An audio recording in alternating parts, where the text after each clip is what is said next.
Fala aí, pessoal, tudo bem? Sejam bem-vindos a mais um vídeo do canal. Não estava programado para fazer vídeo hoje, né? Afinal de contas, vocês sabem que a gente está mais voltado para as lives, mas depois das declarações do presidente do Vasco no embarque do time para Minas Gerais para enfrentar o Cruzeiro amanhã, a gente resolveu abrir uma exceção aqui e gravar um vídeo para a gente discutir aí, trocar uma ideia sobre o que o Sr. Pedro Paulo falou lá no Galeão, né? O time que embarcou agora à tarde para Minas Gerais. Eu quero pedir para você deixar o seu like, para você se inscrever no canal, não perder, ative os sininhos aí para você não perder nenhuma notificação de live ou eventualmente de algum vídeo que a gente solte por aqui, como é o caso de agora, né? Bom, antes de falar dessa entrevista do Pedrinho, deixa eu falar um pouco do time. O Vasco soltou a lista de relacionados. 3 jogadores que vinham jogando com frequência vinham jogando com frequência. 3 jogadores resolveram poupar mais uma vez. Um deles é o Piton. Na verdade ele não vinha sendo poupado, ao contrário, era um dos jogadores que mais estava sendo, que vinham mais partidas vinha disputando. O outro é o Adson, aquela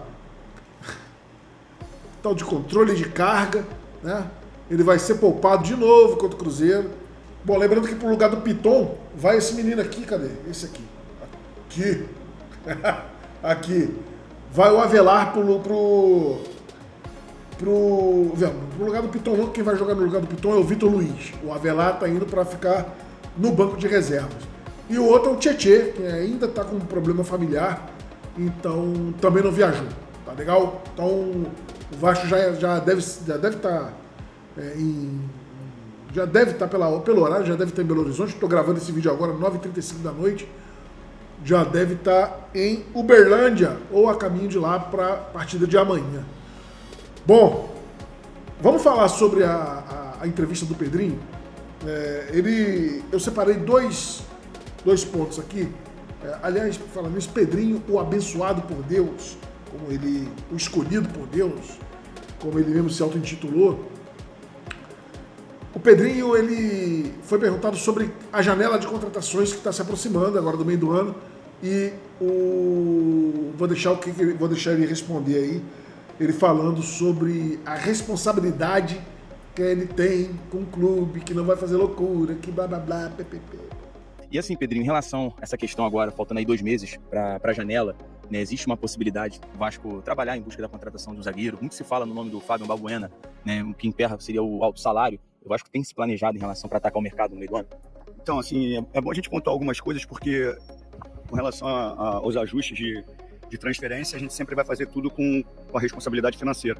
O desejo por grandes jogadores, isso é óbvio, é necessário, e é a expectativa do torcedor. Eu sei que tem um anseio muito grande, né, ainda mais com os rivais em competições internacionais importantes, como é o Mundial, e títulos recentes, isso aumenta a expectativa. Mas, como eu falei já muitas vezes, e eu sei que isso irrita o torcedor em alguns momentos, e sempre falo também que eu não vou pedir paciência para o torcedor, mas é um processo que a gente tem que passar de reestruturação, e isso pela primeira vez está sendo feito, e é óbvio que a gente, dentro das nossas condições financeiras, com muita responsabilidade, a gente tenta ser o mais assertivo possível. Nenhuma contratação é feita, como muitas pessoas falam, de uma forma despretensiosa, sem qualquer conhecimento, sem qualquer informação. Não. Ela é muito cautelosa, com muitos estudos, com muita avaliação. Daí, dar certo ou não, é uma outra questão. Tem jogadores que conseguem chegar rapidamente e se adaptar, caso do Nuno, outros demoram um pouquinho mais. Mas todas as informações, os dados, as avaliações, elas são criteriosas. Como já passaram diversos jogadores contratados e outras gestões, não só do nosso clube, por outros clubes também, que deram certo, outras não. As necessidades, a gente percebe, os ajustes que a gente precisa fazer dentro do elenco. De repente o torcedor tem uma visão, a imprensa tem outra, a gente tem outra. A gente precisava inchar o elenco um pouquinho em termos de reposição para cada posição. Tem algumas necessidades ainda. E a gente vai tentar, mais uma vez, ser estratégico pela questão financeira de fazer uma boa janela de transferência. Olha, deixa eu falar uma coisa aqui. O gestor que tem responsabilidade, como ele está dizendo que tem, né, que tem compromisso, que tem lisura, que tem transparência com a instituição pela qual ele preside, ele via público dizer que as contratações que o Vasco tem feito são contratações feitas com muito estudo, com muito critério, com muita cautela, né? Palavras dele, que ele falou aí agora. Você pegar um jogador como esse Lloyd Augusto, eu queria saber qual foi o critério, qual foi o estudo, qual foi a cautela utilizada para se desembolsar 3 milhões de euros num jogador como o Lloyd Augusto, um atacante que em 2 temporadas tem 5 gols. O Euriquinho falou na live lá que ele participou com o Benja, e ele trouxe um dado interessante que o Lloyd, ele não teve nenhuma transação onerosa, das quais ele começou no Sporting B, lá de Portugal, foi para um clube chamado Mafra, não teve custo. Do Mafra ele foi para o Alanyaspor, também não teve custo. E a primeira vez que se teve um dinheiro envolvido numa transação envolvendo o jogador Lloyd Augusto foi agora, com o Vasco indo lá na Turquia e desembolsando 3 milhões de euros, 15 milhões de reais aí por esse jogador. Quer dizer, eu queria saber, com o máximo respeito ao abençoado por Deus, qual foi o critério utilizado, qual foi o estudo realizado para que se chegasse no nome de um jogador como esse, né? Se isso aí não é irresponsabilidade, você trazer um jogador com um histórico desse, você desembolsar uma quantia dessa por um jogador com esse histórico, meu amigo, aí eu já não estou entendendo mais nada. E a outra parte que ele vai falar agora é respondendo ao Euriquinho sobre a questão de quando o Euriquinho falou lá no Benja que o Pedrinho é apenas um presidente de fachada. Não usou esse termo, mas foi mais ou menos isso. E que quem manda no clube são 2 pessoas. Ele citou nominalmente o Alain Belaciano e o Cristiano Stockler, né? Que seriam aí as duas pessoas que hoje comandam o Vasco e não o Pedrinho. Ô Pedrinho, a gente viu recentemente, né, o Euriquinho falando que quem controla o Vasco não seria você, seria outras pessoas. A gente viu outras pessoas falando sobre isso aí. O que você tem a pronunciar sobre isso? O que você tem a falar o torcedor sobre isso, que fica uma dúvida, né? Olha, eu acho primeiro de uma irresponsabilidade tremenda, né? Porque eu, como presidente, tudo passa por mim. É lógico que eu não sou formado em direito, então, obviamente, os advogados cuidam das questões jurídicas. Eu não sou formado em finanças, então o financeiro cuida das finanças. Mas, obviamente, eu tenho os melhores em todas as áreas. Tudo é passado para mim e eu defino o que vai ser feito. Então, mas se tratando da pessoa que falou, tudo que ele fala muito mais sobre ele do que sobre mim. Ele e outros. Então, assim, a minha resposta é essa. Tudo que ele falar vai falar muito mais sobre ele do que sobre mim.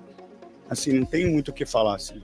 As pessoas podem tirar a conclusão da forma que quiserem. Eu vou continuar trabalhando, vou continuar fazendo o que tem que ser feito em prol do clube. São ações e atitudes impopulares, muitas vezes, que me entristecem porque eu queria também dar muita alegria para o torcedor. Mas eu vou fazer o que é melhor para o Vasco, não o que é melhor para mim. Se eu fizesse o que é melhor para mim, eu poderia fazer o que alguns presidentes estão fazendo nos clubes, contratando grandes jogadores, grandes treinadores sem pagar, aumentando a dívida que um clube constrói em 120 anos, eles aumentam em 1 ano, ou fazer o que gestões passadas fizeram, contratar jogadores e não pagar. Porque a gente viu isso recentemente, jogadores que jogaram na minha época falando, que até cheque sem fundo receberam. Então, assim, eu não vou ter essa responsabilidade com a instituição. Seria muito fácil, para eu evitar ou diminuir as críticas que eu recebo, eu chegar e fazer contratações de peso e não honrar com os compromissos. Quando eu vou perder o jogador pelo prazo que eu tenho ali de pagamento, eu pago um pedacinho, ele não entra na justiça e eu vou deixando essa dívida para outros gestores. Não, eu não entrei para isso. Isso tem que ser rompido. E eu acho que eu fui escolhido por Deus para fazer isso. É difícil? É difícil, mas é o trabalho que a gente tem que realizar. E a gente espera, obviamente, que as coisas aconteçam no campo, que isso também tira um pouquinho de pressão até para os próprios atletas, para eles poderem ter um pouco mais de calma para jogar. Bom, o Euriquinho respondeu o Pedrinho no Instagram, logo depois da entrevista. Eu vou ler aqui para vocês. Abre aspas aí para o Euriquinho. Sou muito pequeno para debater com alguém que foi escolhido por Deus. Em nenhum momento tive a intenção de atingir ninguém. Pedro Paulo, se te machucou tanto, me desculpe. Quem assistiu a entrevista toda sabe que isso passa longe do que penso ser o melhor para o Vasco e para mim. Vamos torcer para Deus não ter errado. Assiste a entrevista toda, Pedro Paulo. Aí as palavras do Euriquinho, retocando aí a fala do Pedrinho lá no aeroporto. Bom, outro que se manifestou foi o Sérgio Frias, né, falando basicamente sobre o que o Pedrinho comentou, sobre a gestão dele ser a única gestão responsável dos últimos presidentes que passaram pelo Vasco, né? E o Sérgio Frias se manifestou através do seu Instagram. Eu vou deixar aí o vídeo do Sérgio falando sobre essa fala do Pedrinho. E, bom, pedir para você deixar o like, se inscrever no canal e lembrar que hoje... E lembrar você da nossa live de pós-jogo contra o Cruzeiro, logo após o Vasco e Cruzeiro. A gente está abrindo live para comentar tudo sobre a partida, beleza? Sérgio Frias com vocês, um abraço, bom final de sábado. Declaração dada há algumas horas pelo atual presidente do Vasco, falando que sua gestão é responsável, que está trabalhando dentro de uma lógica que outras não trabalharam, ou seja, com confetes para si própria. A gestão atual foi a que mais investiu em compra de jogadores, considerando todas deste século, porque a 777 não era uma gestão com um presidente do Vasco, era uma empresa.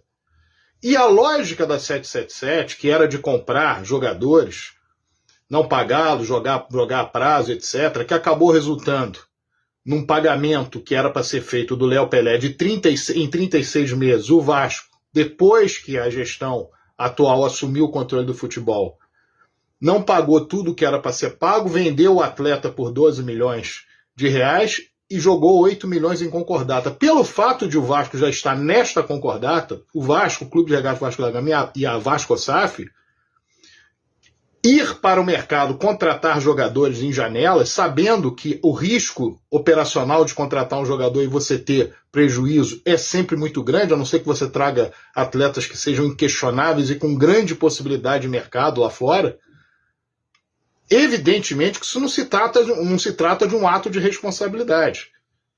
E tal tipo de ato só foi cometido na gestão do Roberto Dinamite, lá atrás, em 2010, quando um fundo foi criado para contratar atletas. Nesse fundo, o que ocorria? Se o atleta desse certo e fosse negociado, o fundo tinha um valor percentual a receber pelo lucro. Ok. Só que se o atleta não fosse negociado, desse errado, o Vasco não conseguisse fazer dinheiro com ele para além do dinheiro de compra, esses membros do fundo receberiam o dinheiro que adiantaram com correção monetária. Ou seja, o Vasco ficava desprotegido. Da mesma maneira, o Vasco entra numa recuperação judicial e faz o que fez agora. O outro presidente que foi citado neste século contratou ao longo do século 2 jogadores. Pagou à vista e foram valores muito menores do que esses que foram postos aí. Dos que estão agora sendo postos. Então não há responsabilidade nenhuma nisso. Há um investimento em contratação de jogadores que está sendo feito. Se está sendo feito lastreado nas receitas que o Vasco possui para o ano de 2025, então está sendo feito baseado em quê? Em algo que mostraria que o Vasco não teria que ter entrado em recuperação judicial. Porque você entra em recuperação judicial para ficar um ano sem pagar credor nenhum. Só as suas contas operacionais de custos do dia a dia e aqueles investimentos que você vai fazendo, você faz mais investimentos e não se preocupa em não ter entrado na recuperação judicial. Ou seja, você usa a recuperação judicial para isso. E o objetivo da recuperação judicial é quando você não tem mais alternativa. E isso só demonstra que o Vasco as tinha. E isso é uma tremenda irresponsabilidade. Isso precisa ficar claro, porque é tratado ou está sendo tratado, não só por ele que foi entrevistado, como por outros, como uma coisa absolutamente natural. Como se fosse distante do que os outros fizeram. É distante no sentido da irresponsabilidade. Simples.